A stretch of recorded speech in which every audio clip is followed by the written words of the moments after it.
Welcome to the mask news. వ్యాపార నిపుణులు, మార్వాడీలు, ఆర్యవైశ్యులు. ఆర్యవైశ్యుల స్థానం హిందూ మతం. ఆంధ్రప్రదేశ్, తెలంగాణ మరియు భారతదేశంలో వ్యాపార చరిత్ర. భారతీయ సమాజం అనేది సహస్రాబ్దాలుగా ఆధ్యాత్మికత, సంస్కృతి, వాణిజ్యం, కళ, శాస్త్రాలు కలిసి మిళితమైన ఒక సుసంపన్నమైన చరిత్రను కలిగి ఉంది. ఈ సమాజ నిర్మాణంలో వర్ణ వ్యవస్థకు ఒక ప్రత్యేక స్థానం ఉంది. బ్రాహ్మణులు జ్ఞానం, క్షత్రియులు పరాక్రమం, శూద్రులు సేవ, అయితే వైశ్యులు ఆర్థిక బలం. ఈ విధంగా సమాజంలోని ప్రతి వర్గం సమతుల్యంగా అభివృద్ధికి తోడ్పడేలా వ్యవస్థ నిర్మితమైంది. ఆర్యవైశ్యులు కేవలం వాణిజ్యం చేసే వర్గం మాత్రమే కాదు, వారు వ్యవసాయం, పశుపోషణ, ధనం సంపాదన, దాన ధర్మం, సమాజానికి ఆర్థిక స్థిరత్వం కల్పించడం వంటి విభిన్న పాత్రలను నిర్వహించారు. వ్యాపారం సమాజానికి ప్రాణం అన్న సత్యాన్ని వారు శతాబ్దాలుగా నిలబెట్టారు. ఆంధ్రప్రదేశ్ నుండి భారతదేశమంతటా అటు ఆసియా, యూరప్ దేశాల వరకు వైశ్యుల వాణిజ్య మాధుర్యం విస్తరించింది. హిందూ మతంలో ఆర్యవైశ్యుల ప్రాధాన్యం. హిందూ ధర్మశాస్త్రాల ప్రకారం సమాజాన్ని చతుర్వర్ణాలుగా విభజించారు. బ్రాహ్మణులకు విద్య, క్షత్రియులకు పాలన, శూద్రులకు సేవ ప్రధాన బాధ్యతలైతే వైశ్యులకు ధనం సంపాదన, వ్యవసాయం, పశుపోషణ, వాణిజ్యం, దాన ధర్మం ప్రధాన కర్తవ్యాలు. మనుస్మృతిలో వైశ్యుల ధర్మం పశుపోషణ, వ్యవసాయం, వాణిజ్యం, ధర్మబద్ధమైన ధన సంపాదన, సమాజానికి అవసరమైన ఆర్థిక వనరులను అందించటం. వీరిని హిందూ శాస్త్రాలు సమాజపు ఆర్థిక శిరాకేశంగా భావించారు. ప్రాచీన కాలంలో ఆర్యవైశ్యులు. వేదాలలోనే వైశ్యుల ప్రస్తావన కనిపిస్తుంది. ఋగ్వేదం, యజుర్వేదాలలో వ్యాపారం, ధాన్య మార్పిడి, పశుపోషణ విషయాలు సూచించబడ్డాయి. మహాభారతంలో సుధామ, కుచేలుడు ఒక వైశ్యులు కావటం, అలాగే అంబానీ, బిర్లా వంటి ఆధునిక వ్యాపారులను చూసినట్టే ప్రాచీన కాలంలోనూ ఆర్యవైశ్యుల సమాజంలో ముఖ్య స్థానంలో ఉన్నారని నిరూపిస్తుంది.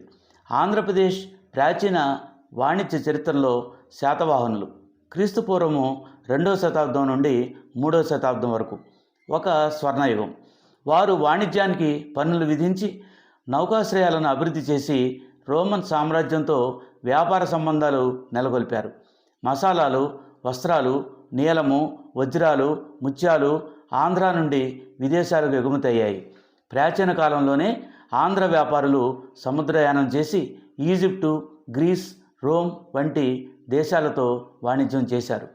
మధ్యయుగంలో ఆర్యవైశ్యులతో వాణిజ్యం మరింత విస్తరించింది. వీరు ప్రధానంగా ధాన్యాలు, వస్త్రాలు, పత్తి, పసుపు, నీలము, గాజు, లోహ వస్తువులు వ్యాపారం చేసేవారు. వారు స్థిరమైన వ్యాపార నెట్వర్కింగ్లు నిర్మించి నగరాల అభివృద్ధికి తోడ్పడ్డారు. వీరు వాసవి కన్యకా పరమేశ్వరిని తమ ఆరాధ్య దేవతగా భావించారు. వాసవి పరమేశ్వరి అహింస సిద్ధాంతాన్ని, సమాజ శాంతిని ప్రతిబింబించే దేవతగా నిలిచింది. విజయనగర కాలంలో ఆర్యవైశ్యుల ప్రాధాన్యం మరింతగా పెరిగింది. పత్తి, మసాలాలు, ముత్యాలు, వజ్రాలు అంతర్జాతీయ మార్కెట్లకు ఎగుమతయ్యాయి. మచిలీపట్నం, నాగపట్నం, విశాఖపట్నం వంటి నౌకాశ్రయ పట్టణాలు ఆంధ్ర వాణిజ్యానికి కేంద్రాలుగా నిలిచాయి. బ్రిటిష్ పాలనలో భారతీయ వాణిజ్యం ఒక విప్లవాత్మక మార్పును చూసింది. బ్రిటిష్ వ్యాపార సంస్థలు భారత వనరులను దోచుకున్నప్పటికీ వీరు తమ వ్యాపార నైపుణ్యంతో తమ ఉనికిని చాటుకున్నారు. ఆంధ్రప్రదేశ్లో గుంటూరు, విజయవాడ, రాజమండ్రి, కర్నూలు వంటి పట్టణాలు ఆర్యవైశ్య చేతుల్లో వ్యాపార కేంద్రాలుగా ఎదిగాయి. బ్రిటిష్ కాలంలో వైశ్యులు వస్త్రాల వ్యాపారం, బంగారం, వెండి వ్యాపారం, ధాన్యాలు, దినసరి అవసరాల వస్తువులు, ఔషధాలు, ఆధునిక పరిశ్రమల స్థాపనలో ముందడుగు వేశారు. బిర్లా, దల్మియా, బనారసీదాస్ వంటి కుటుంబాలు పెద్ద పరిశ్రమలు నెలకొల్పి భారతీయ ఆర్థిక వ్యవస్థలో విశిష్ట స్థానాన్ని సంపాదించాయి. నేటి కాలంలో ఆర్యవైశ్యులు కేవలం వ్యాపారులుగానే కాకుండా entrepreneurs, corporate leaders, global business ఐకాన్లుగా ఎదిగారు. ఆంధ్రప్రదేశ్లో వస్త్ర దుకాణాలు, బంగారు వ్యాపారం, హోల్సేల్ మార్కెట్లు, ఔషధాలు, రియల్ ఎస్టేటు, విద్యా సంస్థలు, ఆసుపత్రులు ఇలాంటి రంగాలలో ఆధిపత్యం చూపుతున్నారు. భారతదేశంలో కార్పొరేట్ రంగంలో విశిష్ట స్థానాన్ని సంపాదించారు. అంబానీ, బిర్లా, బజాజ్, దల్మియా, మురుగప్ప, గోయంకా వంటి కుటుంబాలు ఈ వర్గానికి చెందినవే.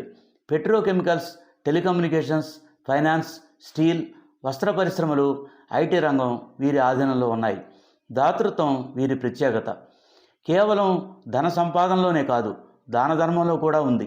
విద్యా సంస్థలు, ఆసుపత్రులు, వసతి గృహాలు, అనాథ శరణాలయాలు, ఆలయ నిర్మాణాలు ఇలాంటి అనేక సేవా కార్యక్రమాలు ఆర్యవైశ్యులు చేపట్టారు.